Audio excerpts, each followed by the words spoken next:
What's up, everyone? Welcome to AP Statistics. In this video, we're going to talk about analyzing a single quantitative variable with numbers.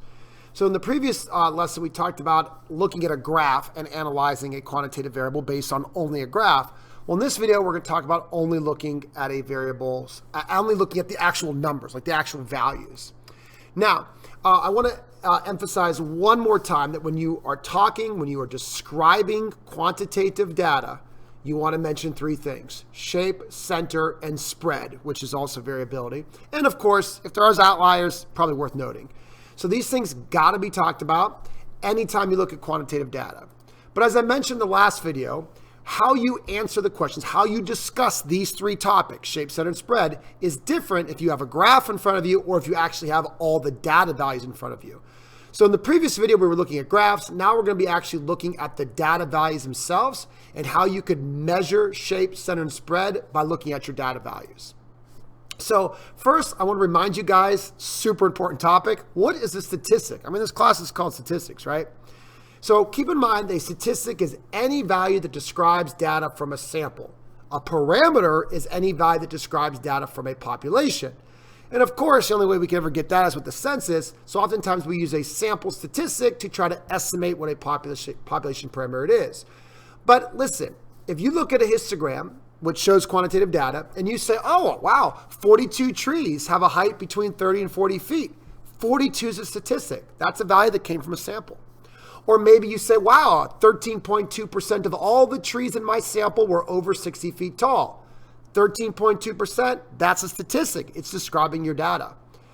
Oh, maybe you noticed that 78.5 feet was the max. That was the tallest tree in your sample. 78.5 feet is a statistic. If it came from a sample, it's a statistic, okay?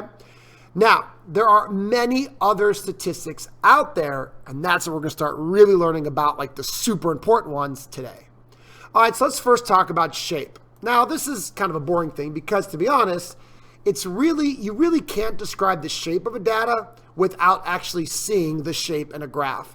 So there's really not a way that you could do this with only looking at the data. You need a graph to talk about shape. It's hard to see if a data is skewed left or skewed right or symmetric without organizing it into a graph. So this is kind of the same thing we talked about in the previous video. You really need that graph to talk about the shape. However, once we learn a little bit more in this lesson, we will see that sometimes we could get the feel for the shape of a graph without a graph.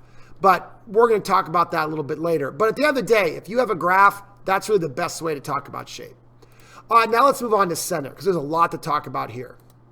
All right, now if we actually have the data in front of us, we can measure the center in one of two ways. These are two of the most famous statistics out there: the mean and the median. These are two different measurements for the center of data. So no longer are we just looking at data and guessing what the center is. Now with the actual data in front of us, we could find the mean and the median. Let's talk about them. So the mean is also known as the average, which is the sum of all the data values divided by the number of values n. Now this is important because I'm going to use this symbol for literally the rest of the year. And that symbol is X with a little bar over top of it. It's literally pronounced X bar. This is the worldwide symbol for the mean of a sample, which is, of course, a statistic. So please get used to using X bar. It's the mean of a sample. Now, in very simple terms, you add up all your values, divide by how many values you have. But mathematically, we could express that exact thing like this. I don't care if you remember this or not. For the most part, it's very easy to find a mean, but I want to teach you this real quick. This weird looking E thing is the sigma. It just means the sum. So this, if you had me for pre-calc, you probably know exactly what this means. But regardless, this symbol right here just says add up all of your values. It's a very fancy way of telling you to add up all of your values. It's just a mathematical way. Then we divide by our sample size n. But of course, dividing by n is the same thing as multiplying by the reciprocal, 1 over n. So this is a very mathematical way of talking about how to find the mean. I don't really care if you understand that or not. What I care about is that you know the mean is adding up all your values, dividing it by how many values you have. Now here's a couple facts about the mean. First off, it's very easily impacted by outliers. If there's one big upper outlier, the mean is going to go towards it. If there's one lower outlier, the mean will go down a little bit. The mean takes every single value into account. And if one value is quote unquote weighted more because it's really, really, really big or really, really, really small, that one value is going to dramatically impact the mean, pulling it closer towards it. So again, it takes every value into account. With skewed data, the mean will always move towards the tail. So the very few values on that far side will skew the mean towards it. So when you have skewed data skewed to the right, the mean is going to move towards the right. Again, there's not many of those high values on the right, but they impact the mean because the mean treats them all fairly. Or if you're skewed left, the mean is going to move down a little bit towards those lesser values. Yes, there aren't many of those lesser values, but the mean takes everybody into account. If you're nice and symmetric, then the mean is going to be right smack dab in the middle, nice and evenly balanced. Now, the median is literally the middle value. Now, here's what's important about the median. The median does not care what the values are. The mean does. Like the mean literally takes all the values and adds them together. The median could care less what the values are. In the median's mind, they're just an ordered list. That's the first number, that's the second number, that's the third, the fourth, the fifth, whatever. It just looks at the data values and it says, I want to be in the dead center, the middle. So the median is the value that is the same number of values above it as it has below it. It doesn't care what the numbers are. It just wants to be in the middle of the data. 50% of values are above it. 50% of values are below it. It's in the dead center. Now, this is important. Two things I want to say here. There is no symbol for the median. There is no worldwide symbol for the median. We usually will abbreviate it MED, median, but might as well just add in the IAN at that point, right? The second thing is there is no formula to find the median. Because remember, the median doesn't actually take into account the value of your values. It just treats them and says, I want to be in the middle. It just shove half of you to the left, half of you to the right. I want to be in the middle. But there is a way that you could find the position. And I'm so nervous because I'll get kids that misuse this. This formula down here finds the position, right? So if you simply order your values, first, second, third, fourth, fifth, sixth, again, you're almost looking at your values as dots. You don't care what the numbers are. You're looking at them as dots. This will tell you the position of the median. Take your sample size plus 1, divide by 2. That will tell you where to find the median. And I will demonstrate this with an example here shortly. But again, this formula does not tell you what the median is. It tells you the position to go and look for the median. Please make sure you're listening to that. Now, if you do have an odd amount of values, like for example, you have 5 data values, the median is the one in the dead center. Now, let's actually test this real quick. If you have 5 values, 5 plus 1 is 6, 6 divided by 2 is 3, so that tells you that the median is located at the third position. 1, 2, there's the third position, that's your median. So again, it doesn't tell you the value of the median, it tells you where to look for it. If you have an odd amount of values, even amount of values, let's say you have 6 values, then the actual median falls right here. It's actually not one of your values. It is the average of the middle 2. So you would take the middle 2 values, average them, add them together, divide by 2, and that'll tell you the median value. But once again, let me show you that the formula works. If we have 6 plus 1 divided by 2, that's 7 plus divided by 2, is 3.5. So again, first value, second value, third value, fourth value. The 3.5 value is the value right in between the third and the fourth value. That's how you find the median. So again, this formula finds the position of the median, doesn't find the median. Now, it is not impacted by outliers. Remember, this value on the far right could be a huge outlier. And the median's like, I don't care. I just want to be in the middle. I don't care what this number is. This number could be 99, or it could be 999, or it could be 9,099. I don't care. I still want to be in the middle. So the median does not get impacted by skewness or by outliers. All right, now let's actually kind of look at an example for a second, right? This is important to talk about right now. Let's say, once again, this is the actual example we've used in the past. We looked at 175 trees. And we organized the heights of those trees into bins. 18 trees were 10 to 20 feet tall, 40 trees were 20 to 30 feet tall, and so forth, a nice frequency table here. Now, if you were asked to find the mean, X bar, you can't do it. It's impossible. To find the mean, I need to add together the heights of every single tree. Well, with the frequency table like this, I don't know the heights of every single tree. I just know that 18 trees are in this range, but I don't know what they are. They could be a 15, a 16, a 17.9. I have no idea. So that's one of the issues with the frequency table. You can't find the mean. The only way to find the mean is to literally have all the values in front of you. But with a frequency table, you still can't find the exact median either, but you can figure out where it's at because the formula, remember, the formula for the median, again, it's not to find the median, it's to find the position of the median, is n plus 1 divided by 2. So if we actually go ahead and do this, 175 plus 1 divided by 2, what that tells me is that the median is at the 88th position. So I can say, okay, where's the 88th tree? Well, there's 18 trees here, 40 trees here. So thus far, I'm at 58. And then there's another 42 trees here. So 58 plus 42, I'm now at 100. So that means that the 88th tree is somewhere in this interval. So again, I know the 88th tree is the median. That's the dead center tree, half above it, half below it. And I know that that 88th value is going to fall somewhere in this bin. Because again, there's 58 up to that bin, 100 after that bin, so the 88th's got to be in that bin. Now, do I know what the median is? No, because I just know that there's a bunch of trees in this bin, the 88th tree being one of them, but I don't know what its actual height is. Is it 31? Is it 32? Is it 33 and a half? I don't know. But at least I can approximate what that value is. The median is somewhere between 30 and 40. But the mean, I don't know until I get all the values in front of me. All right, now let's talk about other positions besides just the center. I mean, the center is a very obvious position, right? It's the center. Everybody understands that. But there are other measures of position as well besides the center. So let's assume this, right? Let's just think about this for a second. We got a bunch of data. I know these numbers are very small, but I wanted to fit them all in one line. All of these numbers are in order, so you do need an ordered number line. Now, I actually went ahead for you, and I calculated the mean just to save you some time. But if you add all those together and divide by 31, there are 31 values there. You do get a mean of 25.316.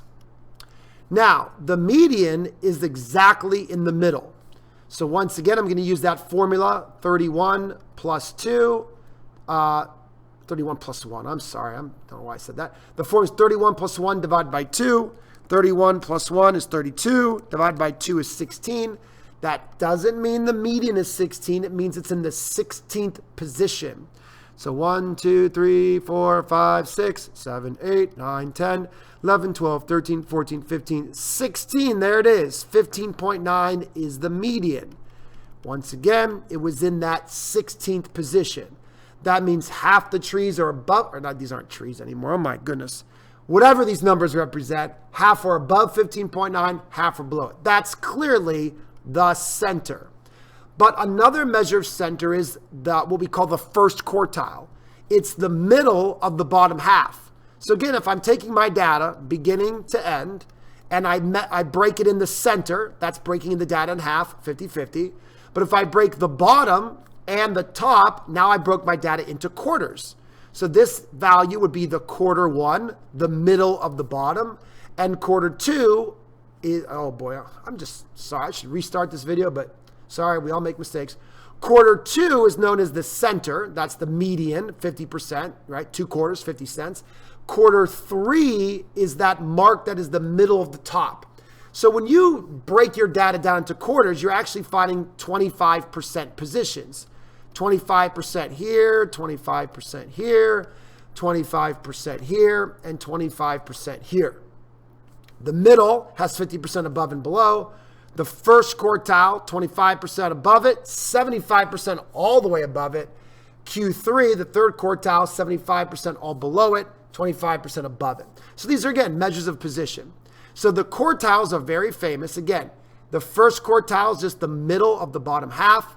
The third quartile is the middle of the upper half. And again, these are known as the 25th and the 75th percentile, which brings up another word that we should probably learn about. What is a percentile? Well, a percentile is another way that we could talk about the position in our data. So a percentile is defined as the value that has p% of data less than or equal to it. So when we talk about a value being at the 25th percentile, that means that 25% of data is at or below it. When we talk about a value being at the 75th percentile, that means 75% of data is at or below it, 25% above.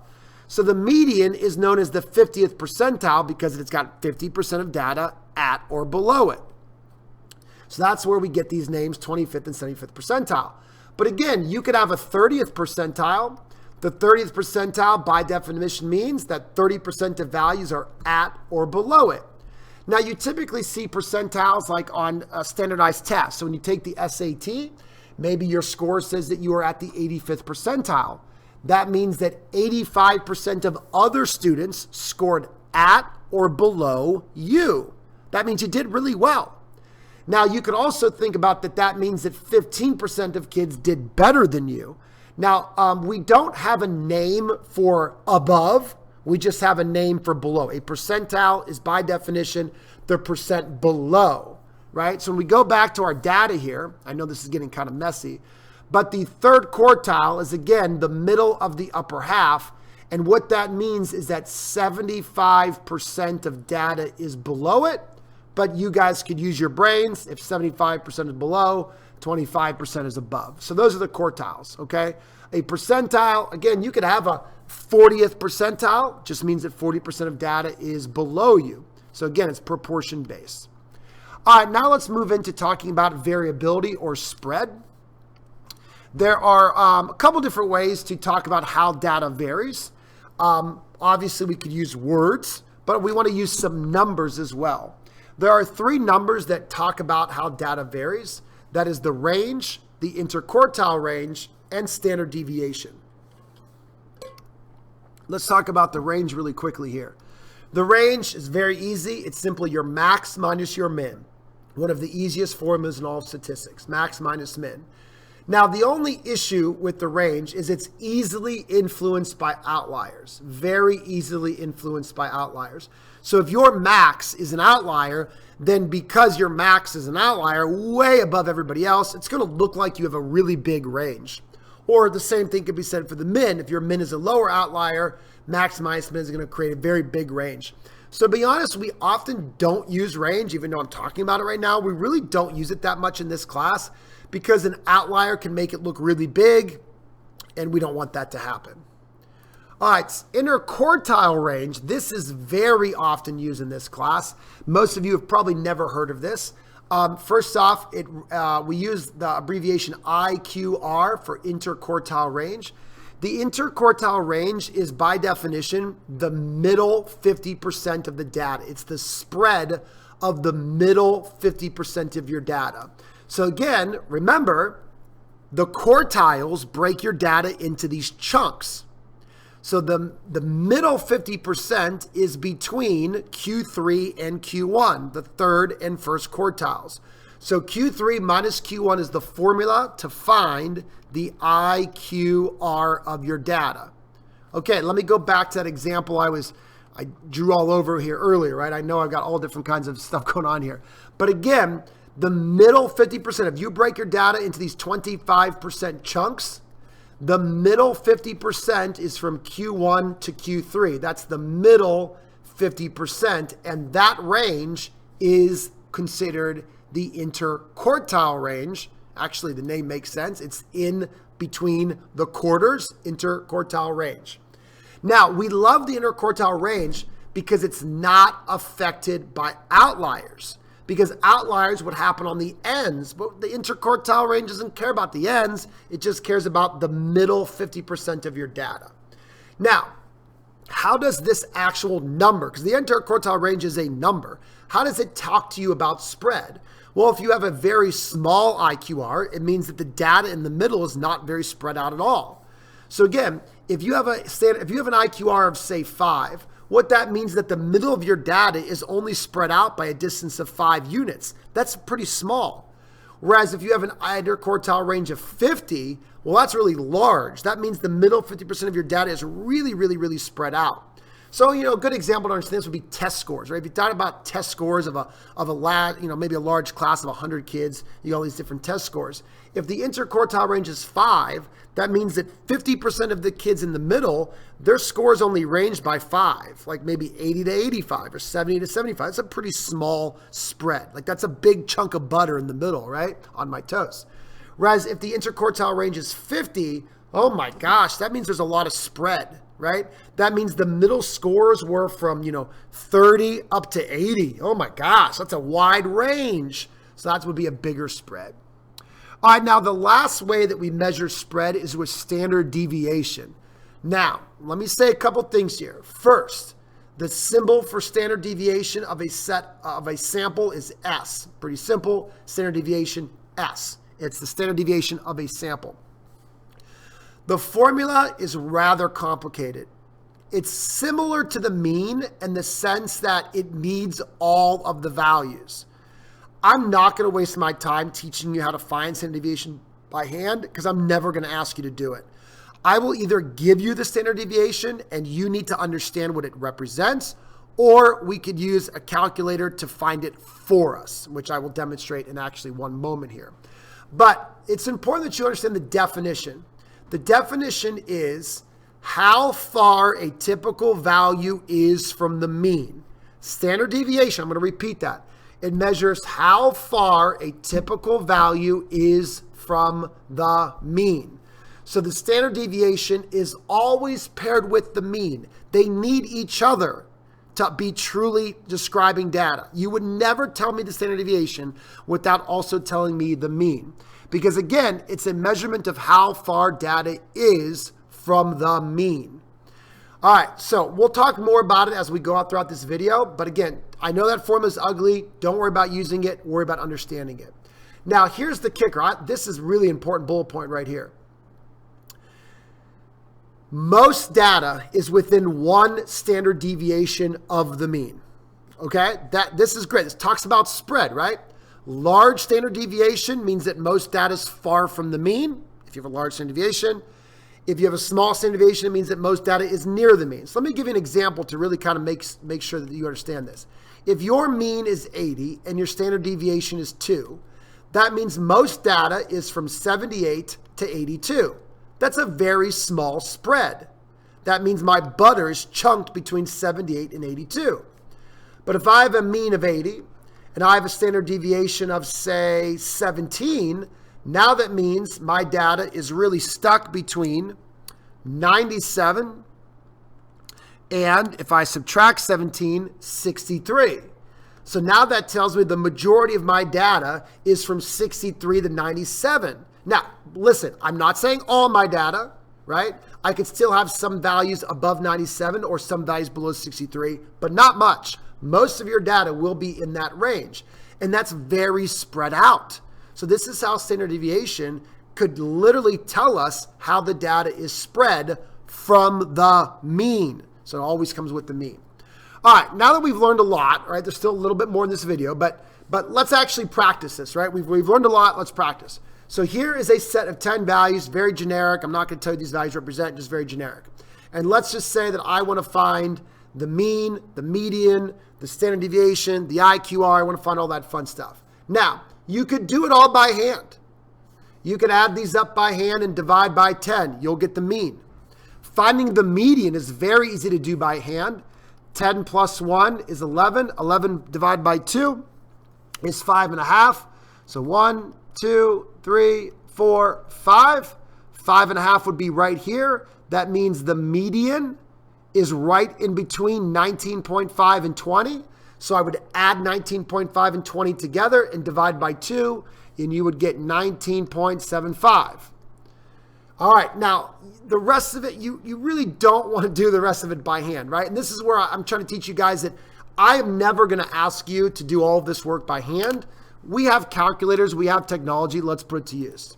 So this is brand new to probably a large amount of you, so please pay attention. All right, if I want my calculator to literally do everything for me, here I go. Turn it on. Go to mode.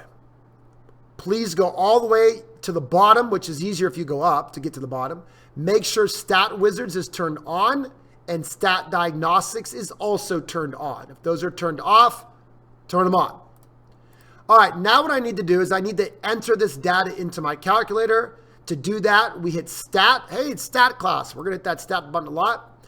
And right away, we see three things: Edit, Calc, or Test. Edit means literally editing data, putting data in. So we're going to click number 1 there, Edit. And here we see a bunch of pre-made lists. They're literally called, very boringly, List 1, List 2, List 3, keep going, List 4. I don't care which list you use. I'm going to use List 1. But notice I already have a bunch of data there. So you may or may not, but it's worth you hearing this. To clear out a list, don't ever use the delete button. That'll literally delete the entire list. I just want to clear it out. So highlight the little L1 and hit clear and then the down arrow and it'll empty out that list. Now I'm going to type these in one at a time, being very careful. If you mistype in something, you're going to really screw up. So take your time. Do not type anything wrong. In fact, I just typed something wrong. It's 18.9. See, I'm trying to talk and I just typed it in wrong again. I'm trying to talk and do this and that's difficult. 19.2. 19.5, 20, 25.4, 26.8, 30, and 58.5. And it's worth it to double check and go back through that list and make sure that you typed them all in right. All right, now I'm going to hit second mode just to kind of quit out of there. And now I want to actually do everything. And again, Calculate can do it all for you very quickly. So go back to Stat. This time we're going to slide over to Calc, stands for calculate. And option number 1 is one variable statistics, right? We're working with one variable right now. I don't know what this is. Who knows? The weights of mice. There you go. These are the weights of 10 mice in grams, whatever. All right, so one variable stats, click on that. Now the first thing it's going to ask you is what list is your data in? Well, it typically defaults to list 1. But let's just say that you used a different list. Your lists are available above the numbers. So if you look above number 1, you'll see a little blue 1. Above number 2 is a little blue 2 and so forth. So let's just say that you put your data in list 2. You'd hit second number 2 to get list 2. But my data is in list 1, and I hope yours is as well if you're following with me. Second number 1, clear out, sorry. Second number 1 puts list 1 there. Now, where it says frequency list, leave that blank. We will only use that one time this entire year, and it's not right now, so just leave that blank. Hit calculate, and this is awesome. Everything we need is here. Now, everything we need is here, but there's also a bunch of things we don't need. So please listen to look for what you need. The first thing I need is X bar. That's the mean. So the mean of my data is 24.68. S, keep going down, look at S. There it is, S, that's the standard deviation. The standard deviation is 13.094. I always like to go with 3 decimals unless I don't have an option. Like for the mean, I didn't have an option for a third decimal. Now, keep scrolling down. You see a little down arrow? Keep scrolling down and you will see what we call the 5-number summary. The min, the max, Q1, Q3, and the median. So all of those values are there for me. The min is 10, which I didn't really need the calculator to tell me that. The max is 58.5. Didn't really need the calculator to tell me that, but it's nice it did anyway. The median is 19.75, which saves me time. I don't even have to worry about that anymore. Q1 is 18.9, and Q3 is 26.8. All right, how cool is that? Everything is given, so now we know the mean is 24.68 grams, if this was the weight of those mice. The standard deviation is 13.094 grams. The median was 19.75. Now, the only thing, and I don't know why, the only thing your calculator does not do for you is the IQR. But it does give you the two values you need to find it. So you're going to take Q3, which was 26.8, minus Q1, 18.9, and you will have to do that work on your calculator by yourself. Sorry to burden you with so much work. And you get 7.9. Again, that would also be in grams if this were the weight of these mice. There you go. Pretty cool. Pretty simple. Not too bad. Now, if my mean is 24.68, 13.094 is a pretty large standard deviation, but that actually makes sense. Look at this max. This max was way far above everybody else. That is definitely going to spread my data out, okay? Because right, the mean has to take everybody into account. So that is why the mean standard deviation is a little bit larger than the median and the IQR, because that value is spreading it out. All right, let's talk a little bit more here. Now, I already mentioned this earlier, but it's really worth mentioning again, right? The numbers will tell you a lot. And we always put mean and standard deviation together. So with a small standard deviation, this tells me that most of my data is 80 to 90. That's a very small spread. That's a big chunk. Again, literally almost all of your data will be in that range. You might have a couple over here or down here, but not many. But again, this is a bigger standard deviation. So now my data is going to go from 100 to 70. That's a much bigger spread for my data. So this is where we can utilize the data to really learn and interpret it. All right, now, when we just learned several statistics, right? We learned a lot for center, we learned a lot for spread. How do we know which values to use, right? We got all these numbers coming at us. What do we use? Well, first off, I already said this, so I'll make sure to say it again. The mean and the standard deviation are always paired together. They always come together. But just like I said that, so are median and IQR. Median and IQR are always paired together. Now, why? Well, the mean and standard deviation, right? Standard deviation is how far data is from the mean. So you literally need to pair them together. The median represents the middle of your data, 50% above, 50% below. The IQR represents the middle 50% of your data, where the median is right in the middle of that. So that's another good reason why the IQR is paired with the median. And like I mentioned earlier, we really don't use range that much because it's so easily influenced by outliers. All right, so now we got to talk about what pairs do we use. All right, when do we use the mean and standard deviation? If your data is symmetric, that's when we would use the mean and standard deviation. If you are symmetric with no outliers, the mean and standard deviation are the top choices. Now, if your data is skewed one way or the other, skewed left or skewed right, that is where the median and the IQR are the pair we'd rather use. Again, the reason for this is when you are skewed left or right, the mean is influenced by that. And we don't want it to become influenced by that. We literally say the mean is skewed. We don't want to use a skewed mean. So that's why when we're talking about skewed data, the median and the IQR is a better pair to talk about the spread and center of that data.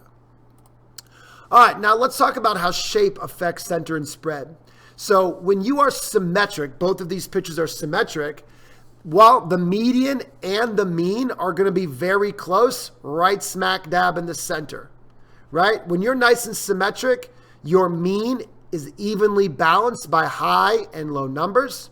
You are guaranteed 50% on one side and 50% on the other because you're so symmetric. Same thing here, 50%, 50%. So when you're symmetric, the mean and the median are very similar. But when you're symmetric in two different ways, the spread is different. So this graph over here that is unimodal, this is going to have a very low standard deviation because look, the majority of the data is close to the mean. That's a low standard deviation. Here, we're going to have a very high standard deviation because the majority of data is far from the mean. There's actually little data near the mean. The majority is far from it. So that's where we could get a sense of a large or small standard deviation just from looking at our data. Now, here is skewed data, skewed left and skewed right. Now here, this is where we'd rather use the median, right? The median is going to say, let's balance this out. Maybe right around here, 50%, 50%. Whereas the median says, well, I have to take everybody into account. So even though there's only a couple really high numbers, they factor into my equation. So the mean is typically going to be a little bit higher than the median. Or when you're skewed left, once again, the median is going to find that balancing point with 50% below and 50% above. But the mean is going to say, hey, these few low numbers, they matter. They're part of my equation. So because of them, I'm actually going to be a little bit lower. So this is why when we have skewed data, we would rather not use the mean because the mean is going to shift. We'd rather use the median for skewed data. Now, I really want to hit home the point here. Remember this data from earlier? This is that long list of data. Now, you might remember this, right? The mean of this data was 25.316. And the median, if you remember, was the 15.9 right smack dab in the center. Now, notice, very different numbers. They're 10 values apart. These are very different numbers, the mean and the median. Why? Check out these outliers. There are these very few extremely high numbers, and the mean says, hey, the mean, every number gets taken into account. So because of that, the mean is going to be higher, up around 25.316. Where the median, remember the median doesn't look at these as numbers. The median just looks at them as positions, and the median wants to scrunch itself right into the middle. So to be honest, I can make this 999, and the median is still going to stay at 15.9. But making that max 999, the median's going to be like, oh boy, okay, I got this one large number. I have to take it into account, so I'm going to have to move up even higher to adjust for it. So again, the mean takes everybody's value into account, and when there's a couple high values, it's going to shift way up, which means it got skewed to the right. Whereas when you notice a set of data, when your mean and your median are very, very close to each other, in fact, we actually saw that here, right here. My mean and my, oh no, sorry, not there. I apologize, that wasn't right. So I'm using an example I shouldn't have mentioned, sorry. But if your mean and your median are very close to each other, let me just make up an example since I can't show you one. If your mean is, let's say 17, and let's say your median is like 16 point, I can't even write today, everything's going wrong. Your mean is 16.9. When these two numbers are close to each other, that means you're more symmetric. That means you're more evenly balanced. Whereas if your mean and your median are far away, that's a sign of skewness. So, you know, what's the moral after this video? Well, now we can actually calculate some statistics, some actual values we could calculate from our data. But those values tell us a lot about our data. And that's what we need to learn. Now, listen, I don't expect anybody to be an expert after watching this video. We got to do a lot of work. We got to do a little practice. We got to do a lot of examples. But this gives you a good foundation for the different statistics that are out there to measure center, to measure spread, and how they, how they inform us, what they tell us about the data. So I will say this, if I think in the future, mean and standard deviation are two of the most important numbers that you could ever find for a set of data. But remember, you can let a calculator find them for you, but you need to understand what they represent, and that matters most to me. All right, see you guys in the next video. Lots to talk about here, but let's be ready for a good foundation here, hopefully.